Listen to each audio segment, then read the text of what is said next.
मेरे एक बहुत अच्छे फ्रेंड हैं जिन्हें ऑप्शन ट्रेडिंग को लेकर बहुत सारी गलतफहमियां हैं। उनमें से जो सबसे बड़ी गलतफहमी उन्हें हो गई है वो ये कि मार्केट में कोई एक ऑपरेटर बैठा हुआ है जिसका काम है सिर्फ उनके स्टॉप लॉस को हिट करवाना। एक दिन मेरे पास आए और बोलते हैं कि देखो, मैं चाहे स्टॉप लॉस इधर लगाऊं चाहे स्टॉप लॉस इधर लगाऊं, वो जो ऑपरेटर बैठा हुआ है ना मार्केट में, वो मेरे स्टॉप लॉस को हिट कराने के लिए ही बैठा हुआ है। मैं कहीं भी स्टॉप लॉस लगा दूं वो हिट कराता है। तो मैंने कहा, आपको ये बात कैसे पता चली कि वो ऑपरेटर हिट कराता है?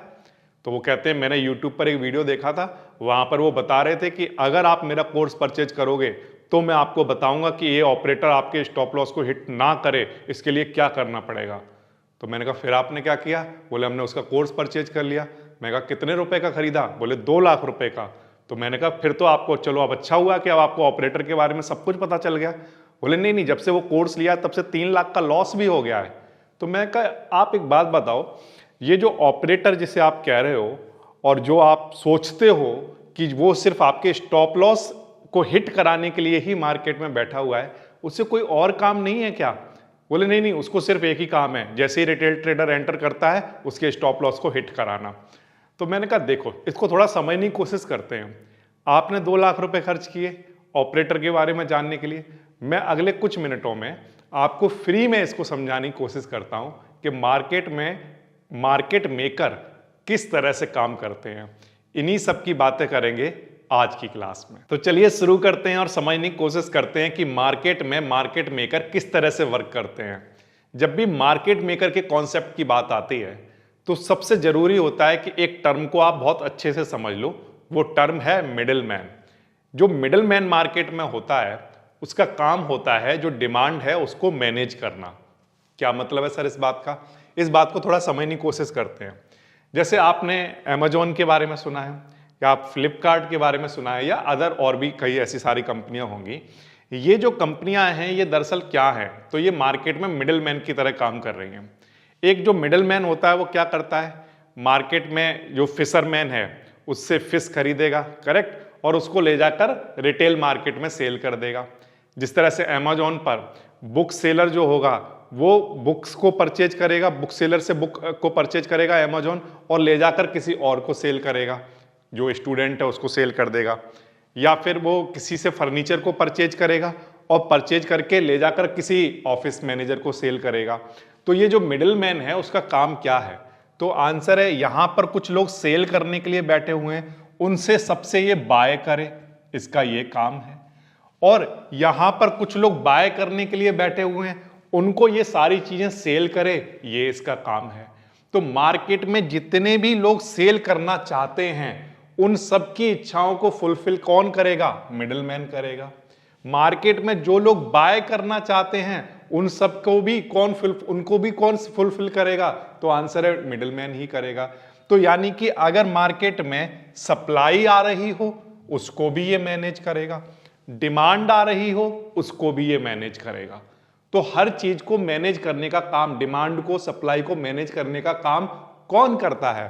तो आंसर है, मिडिलमैन करता है। ये बात आई आपको समझ में? अब एक मिडिलमैन का काम सिर्फ बाय करना नहीं होता है या सिर्फ सेल करना नहीं होता, वो दोनों चीजें करता है।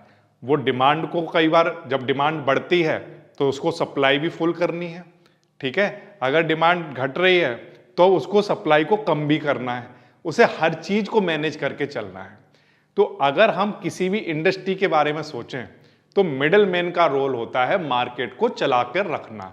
इन्हीं को हम लोग क्या कहते हैं? मार्केट मेकर कहते हैं। अब मार्केट मेकर को हम लोग समझने की कोशिश करते हैं in term of stocks. Stock के टर्म में अगर आप मार्केट मेकर को समझोगे तो मार्केट मेकर क्या करता है, थोड़ा समझने की कोशिश करते हैं। मान लो कोई एक स्टॉक है, उस कंपनी का नाम है XYZ, ठीक है। मैंने माना कि वो जो स्टॉक है वो 100 रुपीज का है, ओके। अब जो मार्केट मेकर है वो क्या करेगा? तो आंसर है कि मार्केट मेकर मार्केट में उन लोगों को ढूंढेगा जो इस स्टॉक को 99.95 रुपीज में बेचने के लिए तैयार हैं। क्या करना चाहते हैं? सेल करना चाहते हैं। तो जो सेल करना चाहते हैं उनसे ये क्या करेगा? तो आंसर है, बाय करेगा, ठीक है। ये उससे क्या कर लेगा? बाय कर लेगा। कितने रुपीज में? 99.95 में, ओके। अब मार्केट में कुछ लोग ऐसे होंगे जो इस स्टॉक को क्या करना चाहते हैं, खरीदना चाहते हैं। तो ये क्या करेगा, 99.95 में इनसे लेगा और 100.05 में इनको बेच देगा। ये बात आ रही है समझ में? तो मार्केट में इन दोनों के बीच का प्राइस स्टॉक में दिखेगा। आप जब स्क्रीन पर देखते हो 100 रुपीज का कोई एक स्टॉक मिल रहा है, करेक्ट, तो जब आप उसका ऑर्डर फ्लो देखोगे तो ऑर्डर फ्लो में हमेशा आपको 99.95 दिखेगा, आपको 100.05 दिखेगा। इस तरह से दोनों प्राइस आपको दिखेंगे। अब यहां पर जो मार्केट मेकर है वो क्या कर रहा है, तो आंसर है मार्केट मेकर इस प्राइस पर खरीद भी रहा है, बेच भी रहा है। इस प्राइस पर खरीद भी रहा है, बेच भी रहा है। तो जब भी वो खरीदना चाहता है तो वो बिड लगा रहा है। क्या लगा रहा है, बिड लगा रहा है। और जब भी वो बेचना चाहता है तो हम कहेंगे कि वो आस्क कर रहा है, यानी कि वो ऑफर कर रहा है। इस बात को समझ आ गई आपको, क्लियर बात? तो इस तरह से वो क्या करता है, इस स्टॉक पर एक बहुत छोटा सा अमाउंट प्रॉफिट का बना लेता है। जैसे एग्जांपल के लिए मान लो उसने 100 रुपीज में परचेज किया, करेक्ट, और 100.05 में उसको सेल कर दिया, तो उसे कितने रुपीज का मार्जिन मिल गया, 0.05 का, करेक्ट। अब उसे प्रॉफिट कितना हुआ, तो आंसर है कि अगर उसने 1000 शेयर ऐसे सेल कर दिए मार्केट में, इतने में खरीद के इतने में बेच के, करेक्ट, तो उसका प्रॉफिट कितना हुआ, 0.05 का डिफरेंस था इसमें। इसको हम लोग क्या बोलते हैं, एक स्प्रेड बोलते हैं। ये बहुत ही स्मॉल स्प्रेड है। इसमें 1000 से मल्टीप्लाई करा लो तो उसे कितने रुपीज का फायदा हो गया, 50 रुपीज का फायदा हो गया। ये मैंने आपको एक ट्रेड करके दिखा दी, किसकी, मार्केट मेकर की। क्या ट्रेड हुई, एक बार फिर से समझना। स्टॉक कितने का था, 100 रुपीज का, ठीक है। वो 99.95 में खरीदना चाहता है, ठीक है, तो उसको खरीदेगा उससे ये, करेक्ट, और खरीद के कहां पर बेच दिया, 100 में, तब भी उसे कितने का फायदा हुआ, 0.5 का। या उसने 100 में खरीदा और 100 पे खरीद के 100.05 में बेच दिया, तब भी उसका उतना ही 0.05 का बेनिफिट हो जाएगा। तो इस तरह से मार्केट स्प्रेड होता रहेगा, करेक्ट, और उसको 50 रुपीज का प्रॉफिट होता रहेगा। ये मैंने आपको एग्जाम्पल दिया 1000 शेयर का। लेकिन मार्केट में होता क्या है, market maker billions of share को, स्टॉक्स को क्या करते हैं, खरीदते हैं और बेचते हैं। यहां से खरीद रहे हैं, यहां बेच रहे हैं, या यहां पर बेच रहे हैं, यहां पर खरीद ले रहे हैं। ये सारी चीजें वो करते हैं कितने स्टॉक्स के साथ, बिलियंस ऑफ स्टॉक्स के साथ। तो आप ये मत सोचना कि अरे सर ये तो 50 रुपए का ही फायदा हुआ, तो फिर मार्केट मेकर 50 रुपए बनाने के लिए बैठा है, नहीं। यहां पर बिलियंस का आप मल्टीप्लाई कराओ तो आपको एक बहुत लार्ज अमाउंट में आपको दिखाई देगा कि यहां पर बड़ा प्रॉफिट मार्केट मेकर बना रहा है, ठीक है। ये तो चलता है स्टॉक में। अब इसमें उनके ऐसा करने की वजह से आप देखोगे कि जो प्राइस है वो मूव होता रहता है। कैसे, देखो 99.95 पर स्टॉक परचेज किया, ठीक है, कोई बेचना चाह रहा है, मान लो समवन कोई ऐसा है जो इसको इतने प्राइस पर बेचना चाह रहा है, ठीक है। इन्होंने क्या किया, उससे परचेज कर लिया। फिर उन्होंने मार्केट में लोगों को बोला कि मैं 100.05 पर इस स्टॉक को बेच रहा हूं, जो 100 रुपीज का आपको दिखाई दे रहा है। ये बात ध्यान रखना, आपको मार्केट में दिखेगा कितने का, 100 रुपीज का, ठीक है। लेकिन कोई इसको सेल करना चाह रहा है कितने पर, 99.95 पर, करेक्ट। तो ये क्या करेगा, उससे ये बाय कर लेगा, है ना, और फिर क्या करेगा, उसको आगे इस प्राइस पर ऑफर करेगा और उसको सेल कर देगा। इस तरह से वो करता रहेगा। लेकिन अगर मान लो उसे कोई मार्केट में ऐसा बायर मिल गया जो कि 100 पॉइंट, मैं इसके आगे लिखता हूं, जैसे मान लीजिए 100.10 पर इसको परचेज करने के लिए तैयार है, करेक्ट, तब वो क्या करेगा, तो आंसर है फिर वो इस प्राइस पर बाय करने के लिए तैयार हो जाएगा, है ना। पहले वो इतने पर बाय करता था, इतने पर बेचता था, लेकिन उसे एक ऐसा बायर मिल गया जो यहां पर उसको परचेज करने के लिए तैयार है, तो फिर वो क्या करेगा, अब इस प्राइस पर बाय करना स्टार्ट कर देगा और इस प्राइस पर सेल करना स्टार्ट कर देगा। फिर इसके आगे क्या हुआ, इसके आगे मान लो उसे यहां पर और एक बायर मिल गया जो कि 100.15 पर इसको परचेज करने के लिए तैयार हो गया। तब ये क्या करेगा, तो तब ये करेगा कि पहले इस पर बाय कर रहा था, इस पर सेल कर रहा था, अब इस पर भी बाय करना शुरू कर देगा और इस पर सेल करना स्टार्ट कर देगा। तो इस तरह से जो 100 वाला जो प्राइस था, अब वो मूव करना स्टार्ट कर दिया। ये जो प्रोसेस है, ये प्रोसेस की वजह से ही मार्केट मूव हो रहा है। आप एक स्टॉक का प्राइस देखोगे, पहले 100 है, फिर थोड़ी देर बाद देखोगे 100.05 हो गया, फिर 100.10 हो गया, फिर 100.15 हो गया, है ना, फिर 100.20 हो गया। ये प्राइस मूवमेंट कैसे हो रहा है? तो आंसर है कि जो मार्केट मेकर है, जो पहले इस प्राइस पर क्या कर रहा था, बाय कर रहा था, इस पर सेल कर रहा था। क्यों कर रहा था इस पर सेल? क्योंकि यहां पर उसे बायर मिल रहे थे, ठीक है। फिर उसके बाद अगर बायर उसे यहां मिलने लगेंगे, यहां पर सेल करेगा, यहां मिलने लगेंगे, यहां सेल करेगा, यहां मिलने लगेंगे, यहां सेल करेगा। तो वो हर प्राइस पर उनको क्या कर रहा है? तो आंसर है सेल कर रहा है। अब आप ध्यान से देखना, यहां पर मैंने आपको सेल करने का बताया या नहीं बताया? तो आंसर हाँ सर, जब आपने यहां पर परचेज किया था तो यहां सेल करना बताया था, जब यहां परचेज किया तो यहां सेल करना बताया, यहां परचेज किया तो यहां सेल करना बताया। यानी कि वो हर प्राइस पर बाय भी करता है और सेल भी करता है। तो आप पूरे स्टॉक में इधर जाओ या इधर जाओ, हर प्राइस पर वो बाय सेल कर रहा है। तो ये तो बात हो गई कि मार्केट में किस तरह से किसी स्टॉक में प्राइस में मूवमेंट आता है मार्केट मेकर की वजह से। मार्केट मेकर क्योंकि हर प्राइस पर उसको बाय भी कर रहा है, सेल भी कर रहा है, तो ये तो स्टॉक के प्राइस में मूवमेंट आया है। लेकिन अगर आप सोचो कि उसी स्टॉक का मार्केट में ऑप्शन भी तो होगा, वहां पर एक पूरी ऑप्शन चेन होगी जहां पर बहुत सारी स्ट्राइक्स होंगी। जैसे एग्जांपल के लिए मान लो कोई एक स्टॉक है 25,000 का, करेक्ट। अब उस 25,000 के स्टॉक का जब आप ऑप्शन चेन देखोगे तो वहां तो बहुत सारी स्ट्राइक्स होंगी। 25,000 एट द मनी भी होगी, 25,100, 25,200, फिर इधर जाओगे 24,800, 24,600, ऐसी बहुत सारी स्ट्राइक्स आपको देखने को मिल रही होंगी। तो जो कहानी मैंने आपको स्टॉक के एक प्राइस के लिए सुनाई है कि हर प्राइस पर वहां पर खरीदना और बेचना चल रहा है, सोचो ऑप्शन मार्केट के बारे में। ऑप्शन मार्केट में यही चीज हर स्ट्राइक पर चल रही है। वहां पर 25,000 पर अगर मान लो निफ्टी है, तो यहां पर भी आपको लाखों करोड़ों लोग, करोड़ों वहां पर मार्केट मेकर जो क्या कर रहे होंगे, बाइंग चल रही होगी और सेलिंग भी चल रही होगी। 24,900 पर भी बहुत सारी बाइंग और सेलिंग चल रही होगी। यहां पर यहां पर यहां पर पूरी ऑप्शन चेन में एक लार्ज अमाउंट में बाइंग और सेलिंग चल रही होगी, इसीलिए वहां पर मार्केट में लार्ज वॉल्यूम पर ट्रेड हो रहा होगा, करेक्ट। अब मैं आपसे ये कहता हूं कि एक स्टॉक को जो मार्केट मेकर चला रहा है वो तो सिर्फ एक ही चीज पर काम कर रहा है, एक ही प्राइस पर काम कर रहा है। सोचना है इस बारे में कि वो क्या कर रहा है, सिर्फ 100 रुपीज वाला जो स्टॉक है बस उसको थोड़ा सा इधर खरीद रहा है, बेच रहा है, इधर खरीद रहा है, बेच रहा है। वो तो सिर्फ एक ही चीज पर फोकस कर रहा है 100 रुपीज के आसपास, करेक्ट। लेकिन सोचिए आप ऑप्शन मार्केट के बारे में। ऑप्शन मार्केट में हर स्ट्राइक पर जो मार्केट मेकर है उसको यही चीज करनी है, क्योंकि ये तो स्ट्राइक्स लिखी हुई हैं, इनके क्या लिखे होंगे? तो आंसर है प्राइस भी रहे होंगे। इस ऑप्शन का प्रीमियम, एग्जांपल के लिए कहता हूं, मान लो 100 रुपीज है, ठीक। तो अब इस ऑप्शन का प्रीमियम को भी बढ़ाना घटाना चल रहा होगा। कैसे चल रहा होगा? उसी तरह से जैसे मैंने आपको स्टॉक में बताया, बहुत सारी बाइंग चल रही होगी, बहुत सारी सेलिंग चल रही होगी। अब अगर कोई बायर है जो कि 100 से ज्यादा अमाउंट में इसको परचेज करने के लिए तैयार हो जाता है, तो ये प्राइस 100 से ऊपर की तरफ शिफ्ट हो जाएगा। अगर वहां पर कोई बायर नहीं मिल रहा है, सप्लायर ज्यादा हो गए हैं, यानी मार्केट मेकर को अगर बायर नहीं मिल रहा है, तो वो प्राइस डिक्रीज होना स्टार्ट हो जाएगा। तो ये पूरी तरह से सप्लाई और डिमांड का काम चल रहा है। लेकिन स्टॉक के केस में सप्लाई डिमांड सिर्फ स्टॉक में हो रही है, लेकिन उसी के ऑप्शन में हर स्ट्राइक पर सप्लाई और डिमांड को मैनेज किया जा रहा है। इतना काम करना होता है मार्केट मेकर को। तो बड़ा एक छोटा काम नहीं कर रहे, बहुत बड़ा काम कर रहे हैं। करोड़ों ट्रेड हो रही है वहां पर, लाखों ट्रेड हो रही हैं जिन पर उनको मैनेज करनी है सप्लाई और डिमांड, ठीक। उस कॉम्प्लेक्सिटी तक आप पहुंच गए।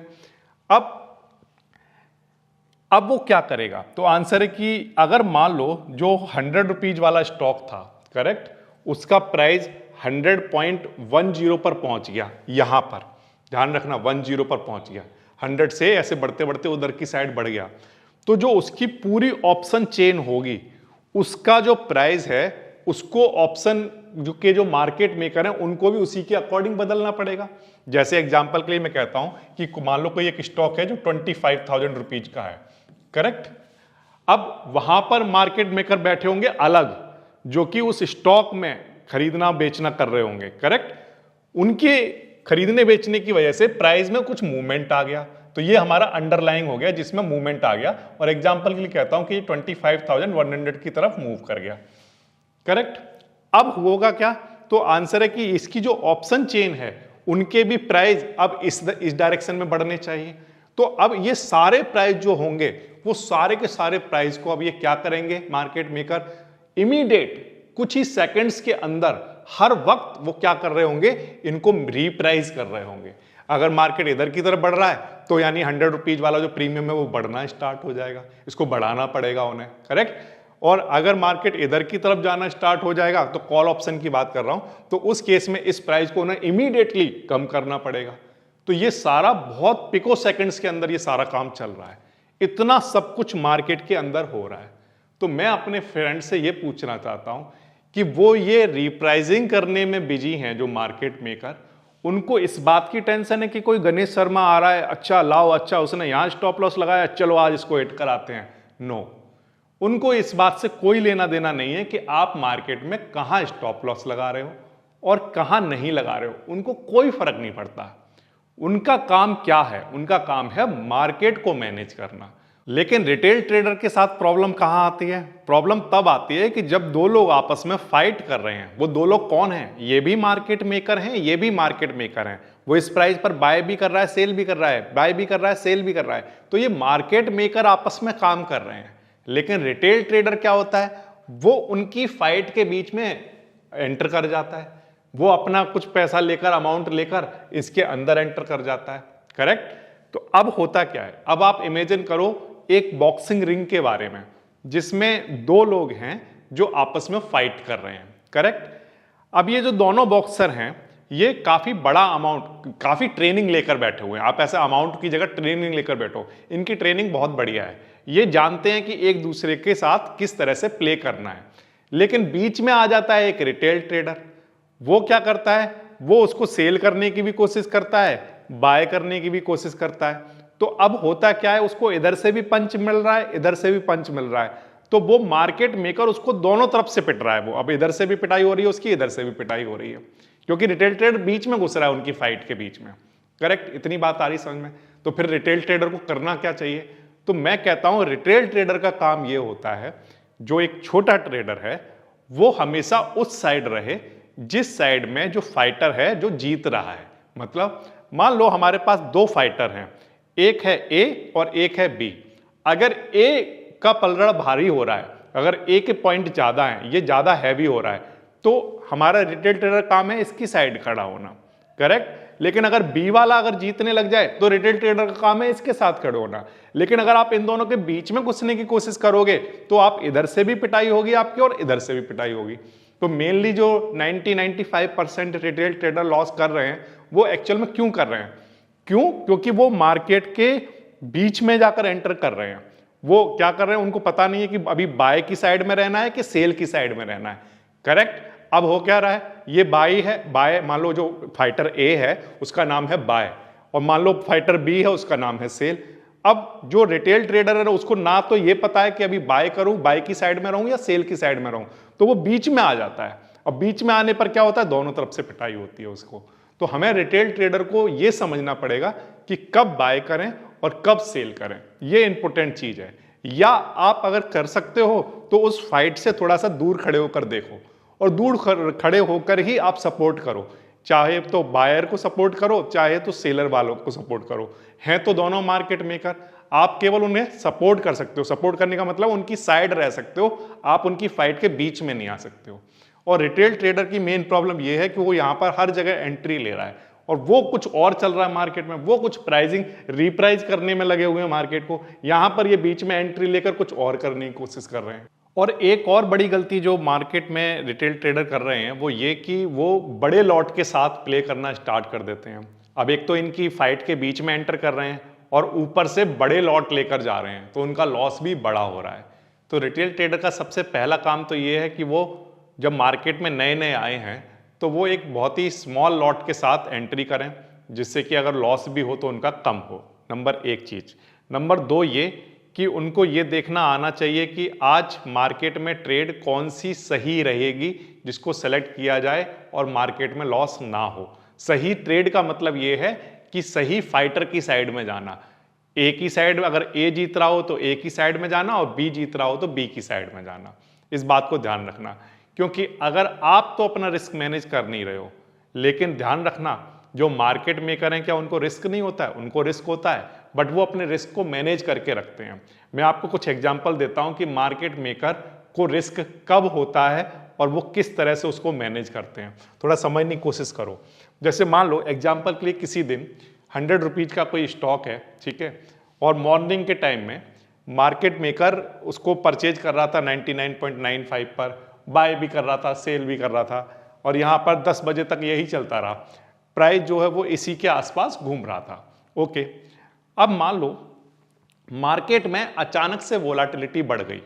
वोलाटिलिटी बढ़ गई का मतलब ये है कि मार्केट में अचानक से बहुत सारे, सपोज करो बायर आ गए। मैं बायर के एग्जांपल समझाता हूं। बहुत सारे बायर आ गए। बहुत सारे बायर वो कौन से थे? तो आंसर है, एक मार्केट मेकर भी बहुत सारा बायर हो सकता है, ये बात ध्यान रखना।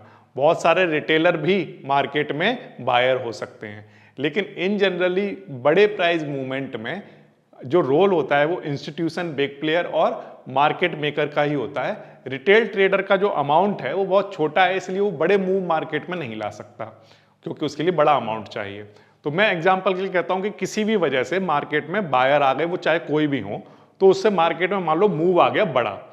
अब हो क्या रहा था? हो ये रहा था कि ये यहाँ पर जो बाइंग और सेलिंग चल रही थी वो 100 रुपीज के आसपास चल रही थी, लेकिन दोपहर में 2 बजते बजते उसका जो प्राइस है सपोज करो 105 रुपीज हो गया। तो अब सोचो, जिस मार्केट मेकर ने लाखों स्टॉक यहीं पर उसको सेल कर दिया था 100 रुपीज पर, 100 रुपीज के आसपास सेल कर दिया था, तो उसे तो लॉस हो रहा होगा। क्यों? क्योंकि यहां पर जो प्राइस था वो 105 था, करेक्ट, तो वो यहां पर भी सेल कर सकता था। तो आंसर है कि देखो, मार्केट मेकर जो है वो कभी भी ना मार्केट में पोजीशन को होल्ड करके नहीं रखता। जैसे एक रिटेल ट्रेडर क्या करता है, वो ये करता है कि 99 में खरीदा, ठीक है, और 100 में सेल कर दिया। तो आप देखना कई लोग हमेशा इसी बात को लेकर रोते रहते हैं कि अरे मैंने बहुत जल्दी सेल कर दिया, 100 रुपीज पर ही सेल कर दिया, अगर मैं चाहता तो 105 पर जाकर सेल होता, क्योंकि स्टॉक तो उस दिन 105 पर चला गया था, तो मुझे तो लॉस हो गया। जो उनका प्रॉफिट हुआ है वो छोटा प्रॉफिट को वो प्रॉफिट नहीं मानते, वो केवल उस बात के लिए परेशान रहते हैं कि 99 में परचेज करके 100 में ही बेच दिया, जबकि उस दिन 105 पर गया था प्राइस, यहीं पर जाकर मुझे सेल करना था, करेक्ट। तो आप बहुत सारे रिटेल ट्रेडर को इसी तरह की बातें करते हुए देखोगे। लेकिन मैं ये कहता हूं कि जो मार्केट मेकर है उसको कोई फर्क नहीं पड़ता कि 99 में खरीद के उसने 100 पर बेच दिया था और बाद में मार्केट में 105 हो गया था प्राइस। क्यों? क्योंकि वो हर वक्त क्या करता है, हर प्राइस पर उसको बाइंग और सेलिंग चल रही है उसकी। तो कोई भी प्राइस ऐसा नहीं होगा जो उसके लिए ऐसा प्राइस हो जिस पर वो अफसोस करे कि अरे मैंने उतने पर बेच दिया और इतने पर रखना चाहिए था, ये करना चाहिए था, वो करना चाहिए था। इसका उसके पास टाइम नहीं है और ना उसे उसकी टेंशन है, क्योंकि वो डायरेक्शन पर डिपेंड ही नहीं कर रहा है। आप सोचो इस बात को, जब आप हर प्राइस पर बाइंग सेलिंग कर रहे हो तो आपको डायरेक्शन से कोई लेना देना है क्या? आपके पास 100 पर भी आपने बाय किया है, सेल किया है, आपने 101 पर भी बाय किया है, सेल किया है, 102, 3, 4 और फिर 5 जब हुआ होगा तो बाकी के सारे प्राइस पर मार्केट मेकर तो बाय सेल करता हुआ आ रहा है, हाँ या ना? तो उसका डायरेक्शन से कोई भी लेना देना नहीं है। अब हर प्राइस पर बाय सेल करने का मतलब ये हो गया कि वो अपने डेल्टा को क्या करता रहता है, ऑप्शन के केस में न्यूट्रल करता रहता है। ये बात आ रही समझ में? एक स्टॉक में जब बाइंग सेलिंग चल रही है तो वहां तो प्राइस की बाइंग सेलिंग चल रही है, लेकिन ऑप्शन के केस में क्या होता है? ऑप्शन के केस में वो अपने डेल्टा को न्यूट्रल करता रहता है। अगर वो अपने डेटा को न्यूट्रल करता रहेगा तो उसे हर प्राइस का एक्सपोजर मिलता रहेगा। इन सब बातों को हम किसी एक वीडियो में, जब थोड़ी सी कई सारी स्ट्रेटेजी हम एडवांस वाली सीख चुके होंगे, तब मैं इस बात को थोड़ा अच्छे से एक्सप्लेन कर पाऊंगा कि हर डेल्टा को न्यूट्रल करने से कैसे हर प्राइस का एक्सपोजर मिलता है। ये सारी बात एक डिटेल वीडियो में होगी, लेकिन जब एडवांस स्ट्रेटेजी आप लोग समझ चुके होंगे। लेकिन फिलहाल के लिए आप बस इतना समझ लो कि जो मार्केट मेकर है उसको डायरेक्शन से कोई लेना देना नहीं है, क्योंकि वो हर प्राइस का उसके पास एक्सपोजर है। और वो कैसे मिलता है उसको? तो आंसर है डेल्टा न्यूट्रल करके, नंबर 1 चीज। और दूसरी बात, वो कभी भी प्राइस को कभी भी बाय या सेल नहीं करता, वो हमेशा क्या करता है, वोलाटिलिटी को बाय या सेल करता है। क्या मतलब है सर इस बात का? थोड़ा समझने की कोशिश करते हैं। देखिए, मान लो मार्केट में वोलाटिलिटी की फेयर वैल्यू है 40%, ठीक है। अब जो मार्केट मेकर है वो क्या करेगा? तो आंसर है इसको 39% और 41% के बीच में बिड और आस्क रेट रखेगा, इसका स्प्रेड रखेगा। ओके, अब मान लो मार्केट में बहुत सारे बायर आ गए। क्या आ गए? बहुत सारे बायर आ गए जो कि क्या करना चाहते हैं, उस ऑप्शन को, किसी भी ऑप्शन को बाय करना चाहते हैं, चाहे वो एट द मनी हो, ओटीएम हो, आईटीएम हो, व्हाटएवर, कुछ भी हो, आप कुछ भी मान लो। ठीक है, एक ऑप्शन है जिसको बहुत सारे बायर बाय करना चाहते हैं, तो बताओ क्या बढ़ेगी? तो आंसर सर बहुत सारे बायर आ गए हैं। अब वो बायर चाहे रिटेलर हो, चाहे मार्केट मेकर हो, इंस्टीट्यूशन हो, बिग प्लेयर हो, व्हाटएवर, कुछ भी हो, लेकिन वो आ गए हैं। अगर वो आ गए हैं तो मार्केट में क्या बढ़ रही है? तो आंसर है डिमांड बढ़ रही है उस ऑप्शन की। तब वो क्या करेगा, जो वोलाटिलिटी 40% पर उसको जिस पर उसने बाय किया था, अब वो जो आस्क प्राइस है, जो ऑफर प्राइस है, वो वोलाटिलिटी का क्या रखेगा? 40 से 42% के बीच में, यानी कि वो 41% पर भी सेल करने की कोशिश करेगा या उसको 42% पर सेल करने की कोशिश करेगा। इस तरह से क्या बढ़ जाएगी मार्केट में? वोलाटिलिटी बढ़ जाएगी। अब इसको एक बार फिर से समझो, अगर बात समझ ना आई हो तो इसको प्राइस के टर्म में समझाता हूं, तब फिर वोलाटिलिटी से रिलेट कर पाओगे। जैसे एग्जांपल के लिए मैं कहता हूं कि मान लो कोई एक स्टॉक 100 रुपए का है, 100 रुपीज का है, करेक्ट। अब मार्केट में बहुत सारे बायर आ गए जो इस स्टॉक को परचेज करना चाहते थे, करेक्ट। तो अब मार्केट मेकर ने सोचा, अच्छा इतने सारे बिड लगे हुए हैं, कोई 100.5 में खरीदना चाहता है, कोई 101 में खरीदना चाहता है, कोई 102 में खरीदना चाहता है, बहुत सारे लोग बिड लगा रहे हैं, बहुत सारे बायर आ गए हैं, करेक्ट। तो उसके पास तो ये 100 रुपीज वाला स्टॉक है। अब वो किसको बेचेगा? 100.5 वाले को, 101 वाले को, या 102 वाले को? तो आंसर है वो 102 वाले को बेचना स्टार्ट करेगा। तो इस तरह से इसका प्राइस 100 से सीधा कितना हो गया? 102 हो गया। ये बात आई आपको समझ में? इसी तरह से मैं ये कह रहा हूं कि वो प्राइस को ना बेचकर किसको बेचते हैं? वोलाटिलिटी को बेचते हैं। मतलब जब बहुत सारे बायर आते हैं तो 40% वोलाटिलिटी थी, बहुत सारे बायर आ गए, तो अब वो वोलाटिलिटी को 42 पर बेच रहा है। तो अब वोलाटिलिटी मार्केट में कितनी हो गई? 42। 40 थी, 42 हो गई क्योंकि बायर आ गए, करेक्ट। तो अब क्या होगा? वोलाटिलिटी के बढ़ने की वजह से वोलाटिलिटी बढ़ी, तो अब वोलाटिलिटी केवल कहां पर बढ़ेगी? तो आंसर सिर्फ एटीएम पर नहीं बढ़ेगी, जो पूरी ऑप्शन चेन है उस सब के लिए रीप्राइसिंग होगी उस वोलाटिलिटी के अकॉर्डिंग। फिर से सुनो, यहां पर 40% था बिल्कुल स्टार्टिंग में, बहुत सारे बायर मार्केट में आना शुरू हुए, मार्केट मेकर ने क्या किया? उसको 40 की जगह 42 पर बेचना स्टार्ट कर दिया वोलाटिलिटी को। अब वोलाटिलिटी कितनी हो गई? 42। अब क्या होगा? जितनी भी स्ट्राइक हैं जो कि पहले जिनके प्राइस 40 वोलाटिलिटी के अकॉर्डिंग थे, अब क्योंकि वोलाटिलिटी 42 हो गई है, तो हर स्ट्राइक का जो प्राइस है वो किसके अकॉर्डिंग रीप्राइस किया जाएगा? 42% वोलाटिलिटी के अकॉर्डिंग। ये बात आई आपको समझ में? ये क्लियर हो गया? अच्छा, अब इसका उल्टा सिनारियो सोचो आप। मार्केट में जो मार्केट मेकर है वो 40% वोलाटिलिटी के साथ लेकर बैठा हुआ है चीजें, करेक्ट। अब मान लो यहां पर बहुत सारे सेलर आ गए, बहुत सारे लोग हैं जो क्या करना चाहते हैं? सेल करना चाहते हैं, ठीक है। अब अगर सेल करना चाहते हैं यानी डिमांड नहीं आ रही, तो इसका मतलब प्राइस घटेगा। प्राइस घटेगा तो ये क्या करेगा? वोलाटिलिटी को अब लोअर प्राइस पर लेकर जाएगा, वोलाटिलिटी ड्रॉप होना स्टार्ट होगी। अब उसी चीज को ये 38% या 40% पर बेचना स्टार्ट करेगा। क्यों ऐसा क्यों करेगा? उसको थोड़ा समझो। मान लो एग्जाम्पल के लिए आप एक पेन को परचेज करना चाहते हो, जैसे एग्जाम्पल के लिए, ठीक है। अब मान लो इसको पेन को बेचने वाला, सेल करने वाला सिर्फ एक ही बंदा होता, तो वो जितना प्राइस बोलता आपको वो देना पड़ता। लेकिन अगर सपोज करो यही पेन है और वहां पर बहुत सारे लोग आ गए हैं सेम पेन को बेचने के लिए, तो अब आप क्या कर रहे हो? अब आप कहोगे कि कोई मान लो बोलता है कि मैं इस पेन को 40 रुपीज में दूंगा, तो आपको, और दूसरा वाला कह रहा है मैं 39 में दूंगा। तो जब पेन सेम ही है तो आप 40 में क्यों परचेज करोगे? आप किस में परचेज करना पसंद करोगे? 39 में, क्योंकि अब आप बायर बन गए हो ना। जो मार्केट मेकर है वो क्या बन गया है? बायर बन गया है। तो अब वो क्या करेगा? 39 में परचेज करेगा। लेकिन इमीडिएटली किसी ने बोल दिया नहीं नहीं मैं तो 38 में रुपीज में ही दे दूंगा, तो अब आप उस पेन को कितने में लोगे? 38 में ले लिया। तो अब जो प्राइस 40 था वो कहां पर पहुंच गया? 38 पर पहुंच गया। ये बात आई समझ में? तो जब सेलर बहुत ज्यादा होते हैं मार्केट में, तब क्या होता है? वोलाटिलिटी ड्रॉप हो जाती है, इंप्लाइड वोलाटिलिटी की वैल्यू डिक्रीज होने लगती है। और जब बायर बहुत सारे आ जाते हैं तो फिर जब, क्योंकि मार्केट मेकर तब सेलर बना हुआ होता है, क्योंकि बहुत सारे बायर आ रहे हैं, मार्केट मेकर क्या बना हुआ है? सेलर। अब वो चॉइस है उसके पास, क्योंकि बायर बहुत सारे हैं, तो वो यही पेन जो 40 रुपीज़ का था, कोई कह रहा है कि मैं इसको 41 में खरीदने को तैयार हूं, कोई कह रहा है मैं 42 में खरीदने को तैयार हूं, तो ये 42 वाले को सेल करेगा। बात आ रही है आपको समझ में? तो इस तरह से वोलेटिलिटी बढ़ रही है।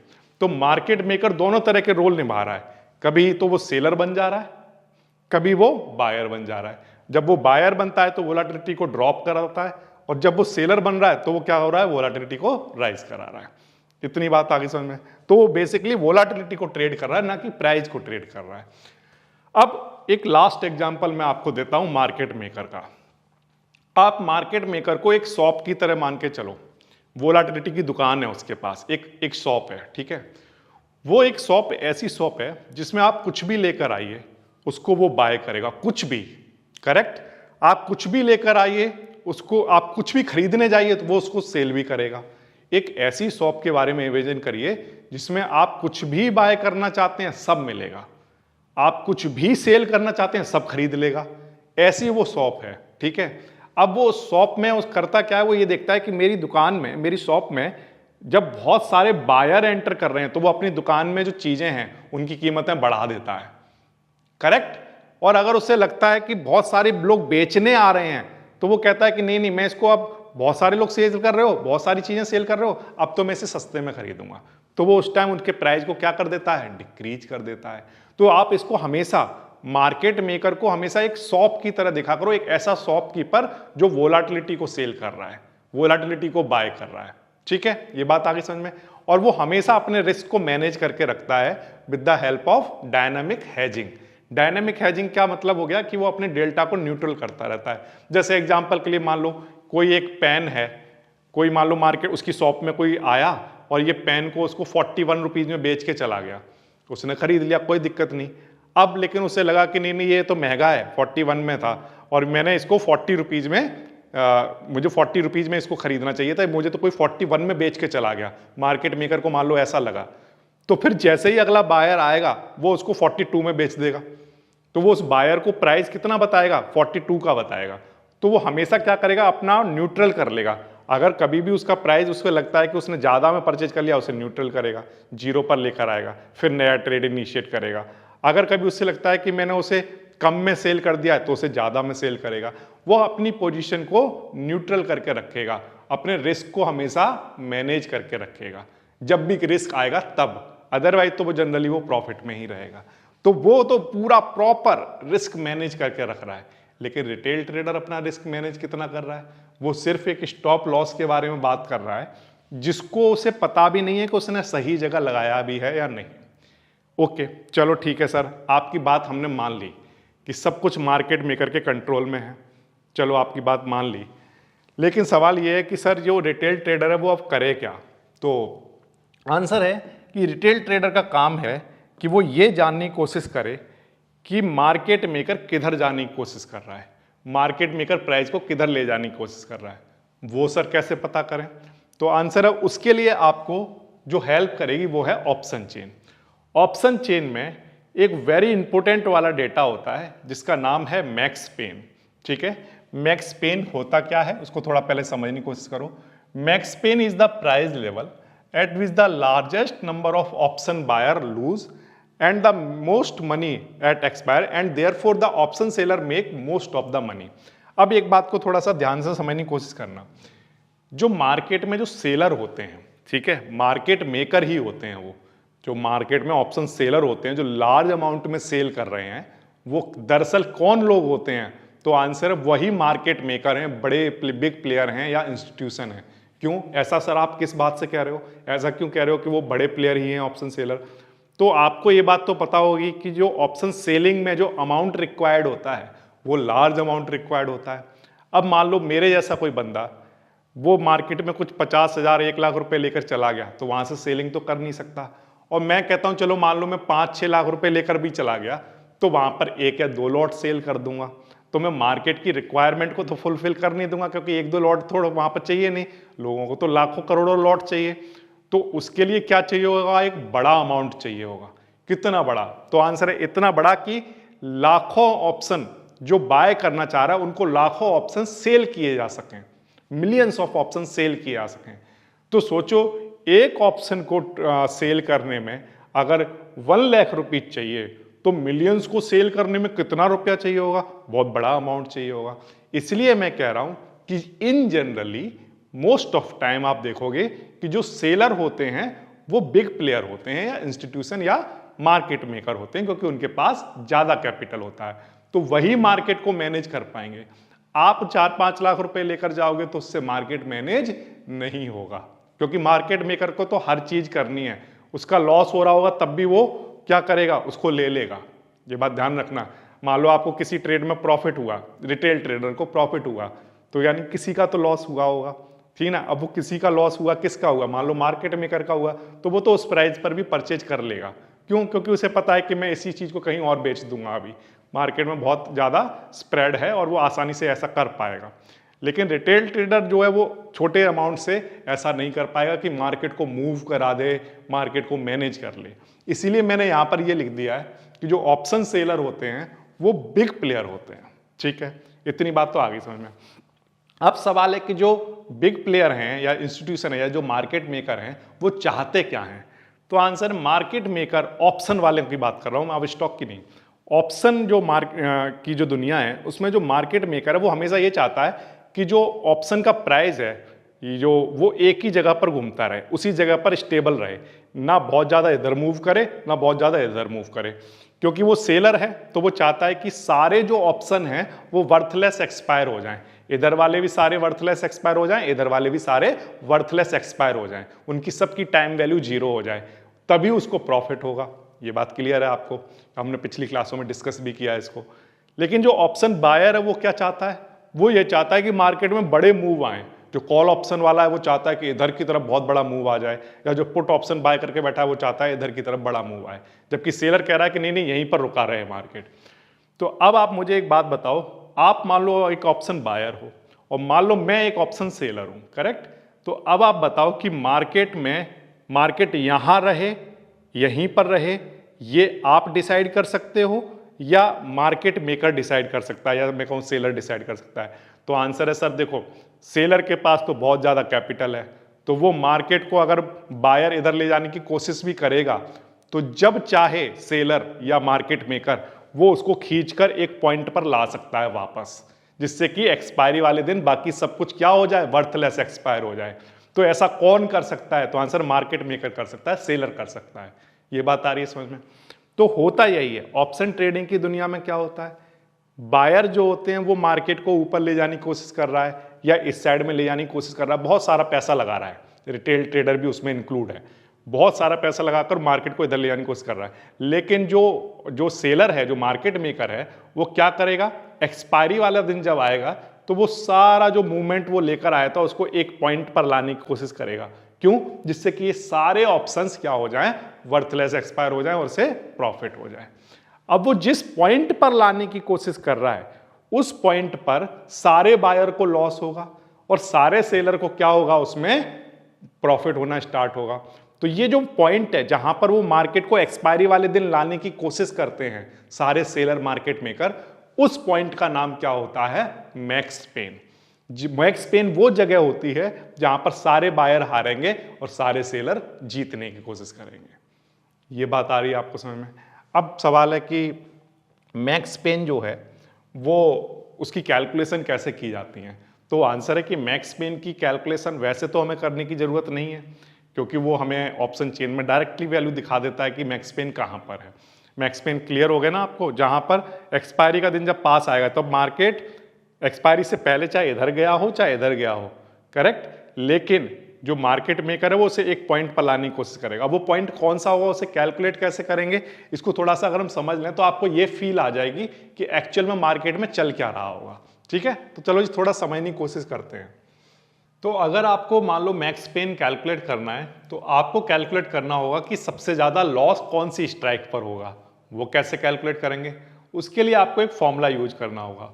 क्या है वो फॉर्मूला, किसी भी स्ट्राइक का लॉस अगर आपको कैलकुलेट करना है तो आपको ओपन इंटरेस्ट, उस स्ट्राइक के ओपन इंटरेस्ट को मल्टीप्लाई कराना होगा किससे, जिसमें जितना भी डिफरेंस है, जहां पर भी वो एक्सपायर हुआ है और जहां जो स्ट्राइक उसने परचेज कर रखी है उसके डिफरेंस से। क्या मतलब है सर इस बात का, थोड़ा समझते हैं। जैसे मान लो हमारा एग्जाम्पल हम ले लेते हैं निफ्टी का। निफ्टी के ये 3 स्ट्राइक हैं। अब निफ्टी इन तीनों स्ट्राइक में से किसी भी जगह एक्सपायर हो सकता है, लेकिन क्या हम पहले से प्रेडिक्ट कर सकते हैं कि निफ्टी कहाँ एक्सपायर होने के चांस रखता है, या कहाँ एक्सपायर होने के चांस ज़्यादा हैं? तो आंसर है हाँ, हम मैक्स पेन की हेल्प से हम ये पहले से प्रेडिक्ट कर सकते हैं एक्सपायरी वाले दिन निफ्टी कहाँ रहा होगा। तो वो कैसे करेंगे? तो उसके लिए हमने क्या किया, एक ऑप्शन चेन ओपन कर ली। अब उस ऑप्शन चेन में 24,800 वाला जो स्ट्राइक है उसके कॉल का ओपन इंटरेस्ट है 10,000, यानी 10,000 लोगों ने ये कॉल बाय किया है, और पुट का है 6,000, यानी 6,000 ने पुट बाय किया है। ठीक है। सिमिलरली 25,000 का ओपन इंटरेस्ट ये और ये है कॉल और पुट के लिए, और 25,200 के लिए 8,000 और 12,000 कॉल और पुट का ओपन इंटरेस्ट है। नाउ अब हमें लॉस कैलकुलेट करना है। अब लॉस कैलकुलेट करने के लिए 3 सिचुएशन हो सकती हैं। कौन कौन सी? पहला तो ये हो सकता है कि निफ्टी 24,800 पर एक्सपायर हो जाए, यहां पर एक्सपायर हो जाए।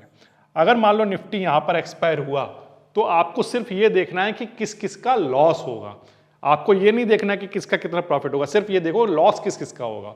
तो सोचो, जिसने 25,000 की कॉल परचेज कर रखी होगी उसे प्रॉफिट तब होता जब मार्केट ऊपर की तरफ जाता, करेक्ट। लेकिन मार्केट तो यहां एक्सपायर हो गया है, यानी कि इसे लॉस होगा। बात आ गई समझ में?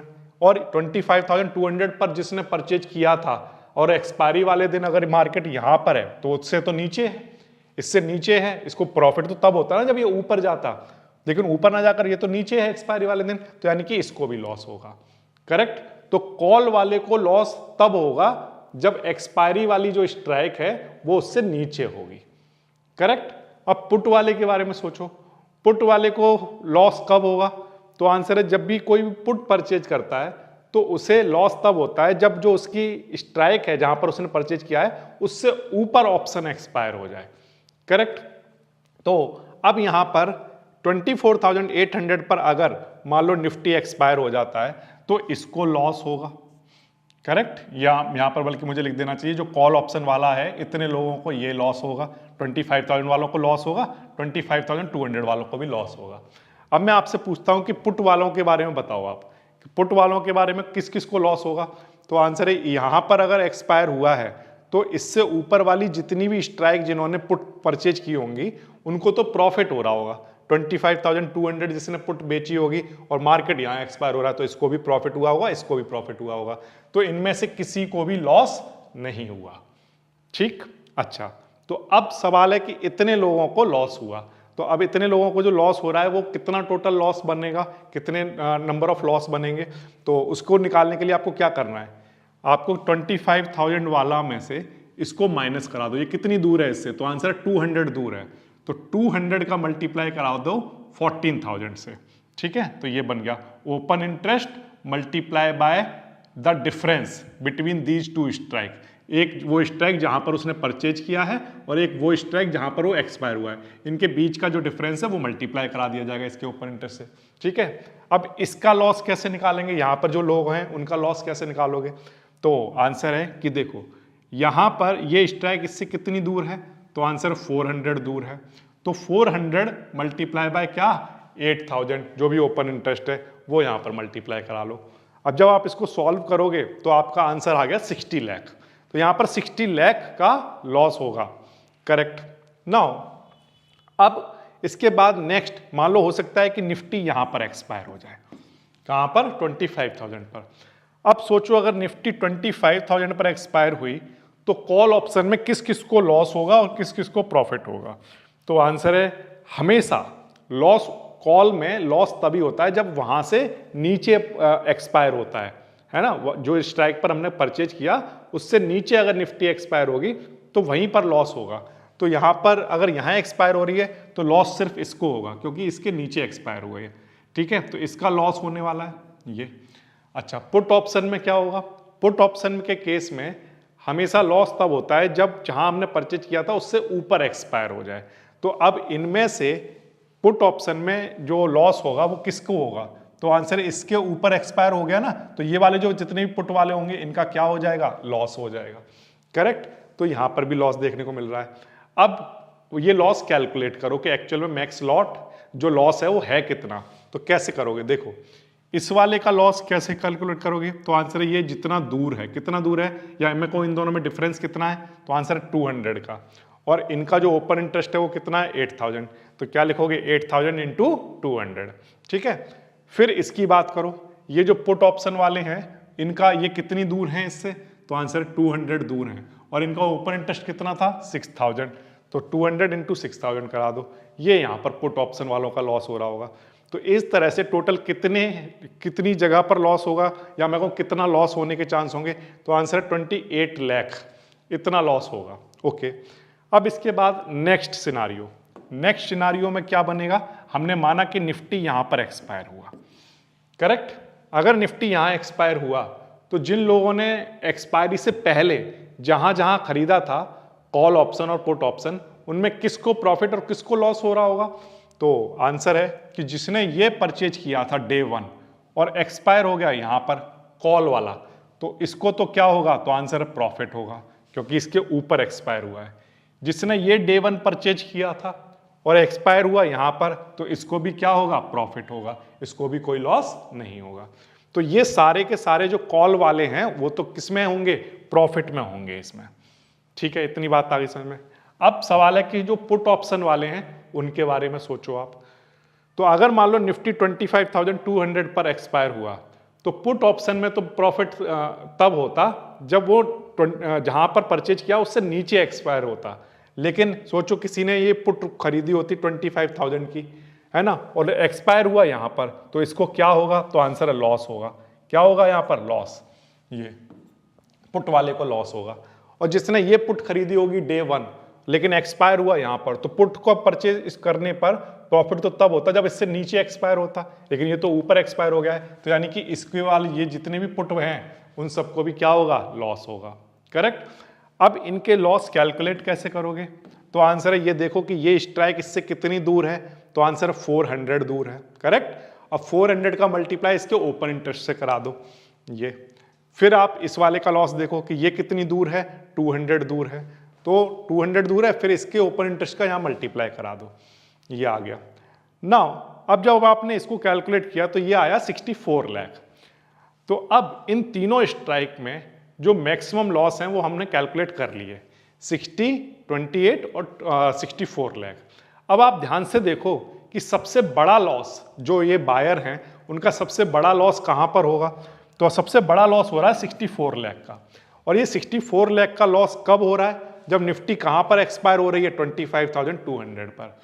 तो फिर मैं कहता हूँ कि निफ्टी जैसे जैसे एक्सपायरी वाले दिन की तरफ बढ़ेगी, तो चाहे निफ्टी 25,000 पर हो, 24,800 पर हो, वो कहीं पर भी हो, लेकिन या 25,200 से और आगे 25,400 पर क्यों ना हो, वो किधर की तरफ मूव करना स्टार्ट कर देगा, 25,200 की तरफ। इस बात को हमेशा ध्यान रखना, सबसे ज्यादा लॉस यहां हो रहा है। अब जो निफ्टी है वो 25,200 की तरफ ही मूव करेगी, क्योंकि सबसे ज्यादा बायर का लॉस यहीं पर होगा और सबसे ज्यादा प्रॉफिट जो है सेलर का यहीं पर होगा।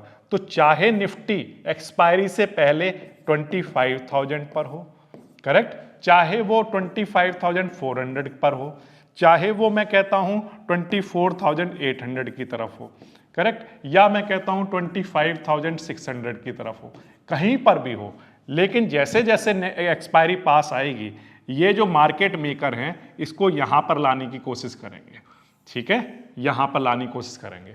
और यहां पर क्यों लेकर आना चाहते हैं, क्योंकि सबसे ज्यादा बायर का यहां पर लॉस होगा। क्लियर हो गई बात।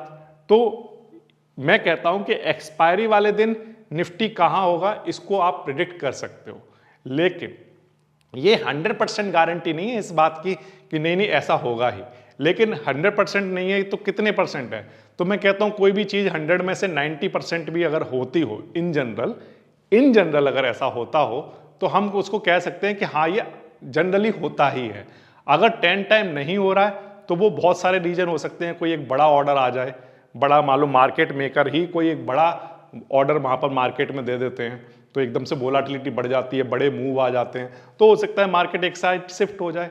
कोई ऐसी न्यूज आ जाए जिसकी वजह से किसी स्टॉक में बहुत तेजी से इस साइड मतलब स्टॉक गिरना स्टार्ट हो जाए या फिर ऊपर की तरफ चढ़ना स्टार्ट हो जाए, तो वो न्यूज की वजह से हो सकता है। कहीं पर कोई वॉर हो गई, तो ऐसा हो सकता है। तो मतलब कुछ ना कुछ इवेंट होना चाहिए। बिना इवेंट के तो आप समझ लो अगर कोई इवेंट नहीं है तो जो निफ्टी एक्सपायर होगी या मैं कहूँ कोई भी अंडरलाइंग एक्सपायर होगी वो अपने मैक्स पेन के आसपास ही एक्सपायर होगी। एग्जैक्ट नहीं कह रहा हूं, उसके आसपास एक्सपायर होगी। ये समझ आया? तो जो रिटेल ट्रेडर है जो कि उनके मार्केट मेकर के बीच में एंट्री करने की कोशिश करता है, मैं कहता हूं क्यों एंट्री कर रहे हो, आप दूर खड़े हो जाओ और बस केवल ये देखो कि मैक्स पेन कहां पर है। मैक्स पेन सर कहां पर देखेंगे, क्या ये सब कैलकुलेशन करेंगे? तो आंसर है नो, आपको कैलकुलेशन करने की जरूरत नहीं है। जैसे ही आप निफ्टी की ऑप्शन चेन ओपन करोगे तो आपको यहां पर बहुत ही क्लियरली मैक्स पेन दिख जाएगा। कितना मैक्स पेन दिख रहा है बताओ आपको स्क्रीन पर? तो आंसर है सर यहां पर दिखाई दे रहा है 25,950। ठीक है, अब एक्सपायरी जैसे ही पास आएगी वैसे वैसे आप देखोगे कि अभी निफ्टी यहां पर कितना है, 25,976 के आसपास चल रहा है। आई होप शायद आप ये देख पा रहे हो। अगर आप ये देख पा रहे हो तो आपको यहां पर ध्यान रखना कि ये 18 नवंबर है, करेक्ट। और अगर मैं डेट देखता हूं तो ये 17 नवंबर है ना? कितना है? 17 नवंबर। मैं 17 नवंबर को ये वीडियो रिकॉर्ड कर रहा हूं और आप देखो तो जो निफ्टी है वो 25,970 के आसपास है, करेक्ट। और मैक्स पेन आप देख रहे हो कितना है, 25,950 है। अब एक्सपायरी इस निफ्टी की जो मैं आपको लाइव मार्केट में दिखा रहा हूं अभी, इसकी एक्सपायरी कल होने वाली है, यानी कि 18 नवंबर को होने वाली है। इस बात को ध्यान रखना। और ये वीडियो मैं एक दिन पहले बना रहा हूं। तो आप देखो कि एक्सपायरी अगले दिन है और ये निफ्टी किसकी तरफ मूव करना स्टार्ट कर दिया है? तो आंसर है 25,950 की तरफ मूव करना स्टार्ट कर दिया है। आप देखो प्राइस वहीं पर घूम रहा है, करेक्ट। अब मार्केट मेकर क्या करेंगे, इसको मैं लाइव मार्केट में दिखा रहा हूं आपको, क्योंकि जनरली लोग कहते हैं कि सर थोड़ा प्रैक्टिकल चीजें बताओ, तो प्रैक्टिकल ही बता रहा हूं आपको। मार्केट में आप इस प्राइस को अभी चेक करना, ठीक है, 25,978 है। अब ये यहीं पर ऐसे घूमता रहेगा, ऐसे ही घूमता रहेगा। वो क्या करेगा, वोलाटिलिटी को क्या करेगा, लो करके रखेगा। बहुत ज्यादा हाई नहीं, बहुत ज्यादा लो भी नहीं कर रहा है। अभी इस टाइम आप देखो तो मार्केट में वोलाटिलिटी को मीडियम दिखा रहा है, ठीक है। ये मार्केट में वोलाटिलिटी आप याद ध्यान रखना, ये मीडियम भी तब हुई होगी, इससे पहले हर हाल में ये लो रही होगी और मार्केट इसके कहीं दूर रहा होगा। आप चेक करना चार्ट में, कहीं दूर रहा होगा। तो उस वोलाटिलिटी को लो से मीडियम पर लेकर आया होगा मार्केट मेकर और उस मैक्स पेन के आसपास इसको लेकर आया होगा, इसीलिए यहां पर ये मीडियम दिखा रहा है, लो से मीडियम हुआ है। ये बात ध्यान रखना। तो हमेशा मार्केट मेकर मैक्स पेन के आसपास ही लाएगा। तो आपको कैलकुलेट नहीं करना, बस ऑप्शन चेन ओपन किया करो और यहां पर मैक्स पेन को देख लिया करो, ठीक है। इतनी बात आ गई आपको समझ में? तो ये तो बातें हो गई किसकी, ये तो बातें हो गई कि मैक्स पेन देखकर एक रिटेल ट्रेडर किस तरह से एक्सपायरी वाले दिन आइडिया लगा सकता है कि निफ्टी किधर जा रहा होगा। तो सर क्या इसके अलावा कोई और तरीका है जिससे हम जान जाएं कि वो जो दो फाइटर हैं वो मार्केट को किधर लेकर जा रहे होंगे? तो आंसर है तरीके तो बहुत सारे हैं, लेकिन आपको एक एक करके हर मेथड को इन डेप्थ समझना पड़ेगा, सीखना पड़ेगा। जैसे आज आपने देखा कि मैक्स पेन की हेल्प से किस तरह से आप ये देख सकते हो कि मार्केट मेकर मार्केट को किधर लेकर जा रहा है, ठीक है। तो वो जिधर लेकर जा रहा है आप भी उधर ही की तरफ चलना स्टार्ट कर दो, करेक्ट। इसके अलावा अक्सर और कौन से मेथड हैं? तो इसके अलावा एक मेथड और है, जैसे जिसको हम लोग कहते हैं पीसीआर, जिसको हम लोग कहते हैं पुट कॉल रेशियो। इसके अलावा एक और इंपॉर्टेंट बात, कई लोग ये सोच रहे होंगे कि सर आप लास्ट क्लास में तो ऑप्शन चेन में लॉन्ग अनवाइंडिंग, शॉर्ट कवरिंग और इन सब की बातें करने वाले थे। आप तो कह रहे थे कि नेक्स्ट वीडियो में हम बात करेंगे कि किस तरह से लॉन्ग और पुट, जो कॉल है जो और जो पुट है, उसका डेटा एक साथ देखें तो मार्केट की स्ट्रेंथ कैसे समझेंगे। लेकिन आपने तो आज मैक्स पेन की बातें की हैं सीधी। तो मैंने मैक्स पेन की बात इसलिए पहले की है कि मार्केट में हमेशा स्ट्रेंथ की जब बात आती है तो स्ट्रेंथ को समझने से पहले मैक्स पेन को समझना जरूरी है।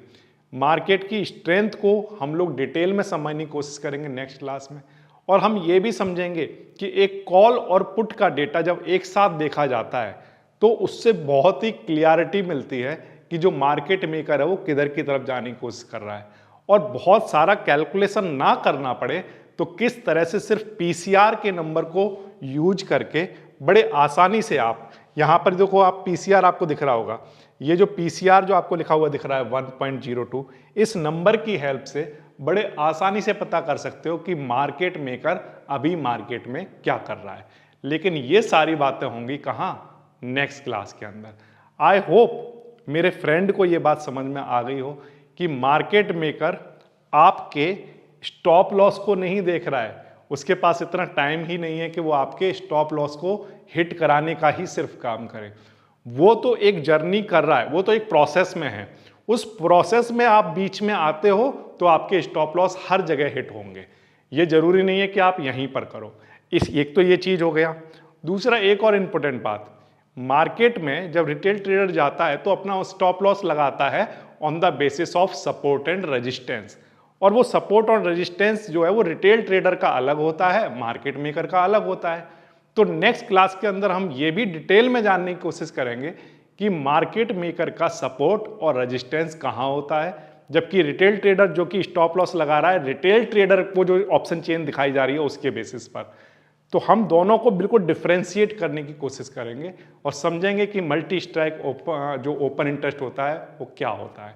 आई होप आपको ये वीडियो समझ आई हो, पसंद आई हो और ये हेल्पफुल भी रही हो। अगर ये वीडियो हेल्पफुल हो तो सिर्फ इतनी रिक्वेस्ट करूंगा कि इसको शेयर जरूर करना, क्योंकि अगर वीडियो को अगर आप शेयर करते हो तो लगता है कि हाँ मैं अपनी बात लोगों तक पहुंचा पा रहा हूं। मैं मिलता हूं आपसे नेक्स्ट वीडियो में। Thank you.